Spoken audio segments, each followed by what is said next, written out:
Party के mayor और उसके भांजे और दूसरे लोगों ने करोड़ों रुपए में ट्रस्ट को बेच दी, जिस पर उनका जायज मालिकाना हक भी नहीं था। ऐसी जमीनों को करोड़ों में बेच दिया।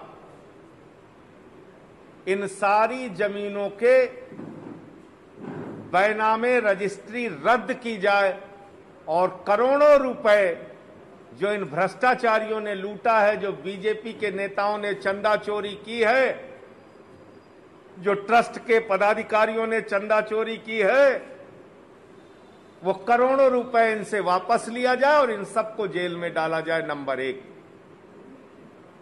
और दूसरी बात, जब यह स्पष्ट हो गया कि ये सारी जमीन सरकारी जमीन है,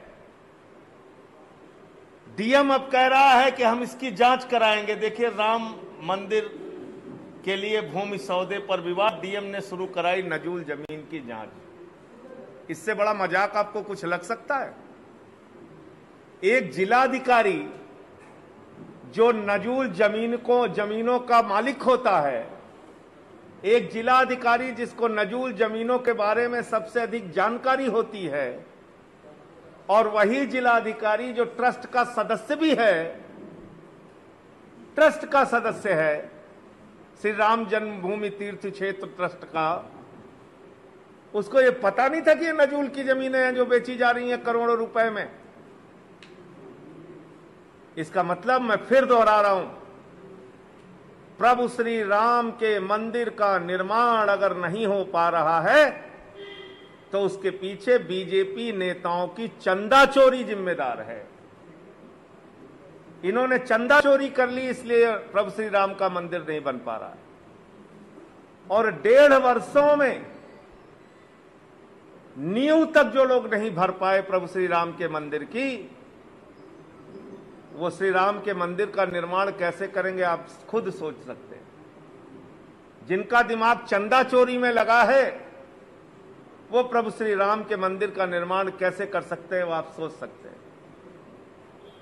तो मैंने योगी आदित्यनाथ जी से मांग की है कि प्रभु श्री राम का मंदिर जल्द से जल्द बनना चाहिए। उनके निर्माण कार्य में किसी प्रकार की कोई बाधा नहीं होनी चाहिए।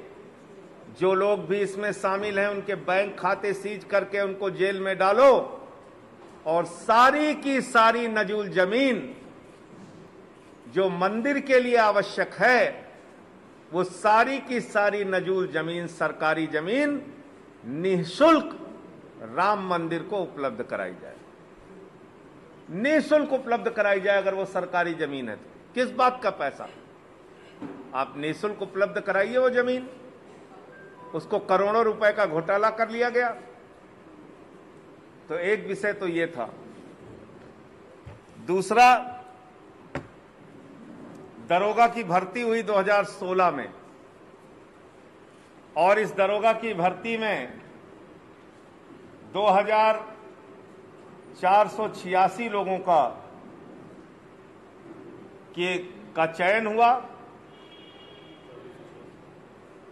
और इनकी ट्रेनिंग 2019 में हुई। ट्रेनिंग जून 2020 में पूरी भी हो गई। इन लोगों की ड्यूटी भी होली, दिवाली, सीए, एनआरसी जहां जहां जरूरत समझी लगाई गई। और इसमें बहुत सारे ऐसे नौजवान थे जो बीएसएफ, सीआईएसएफ नौकरियों में पदों पे थे। और जब 2020 में जून में अपनी ट्रेनिंग पूरी करके ये लोग ये उम्मीद कर रहे थे कि अब इनको नौकरी कहीं किसी थाने में या कहीं किसी जिले में नियुक्ति दी जाएगी, तब से इनको घर पे बिठा दिया गया। इन लोगों का कोई भविष्य नहीं। और इसमें अब तक 2 बच्चों की मौत भी हो चुकी है। एएसआई के करीब 760 पद थे, जिसके लिए 45,000 आवेदन हुआ। 23 सितंबर 2017 में इसके एग्जाम की डेट तय हुई थी, वो कैंसिल हो गया। फिर 22 दिसंबर 2018 में इसका फिर एग्जाम की डेट आई और रिजल्ट जो है वो 8 मार्च 2019 में आया। 11 जुलाई 2019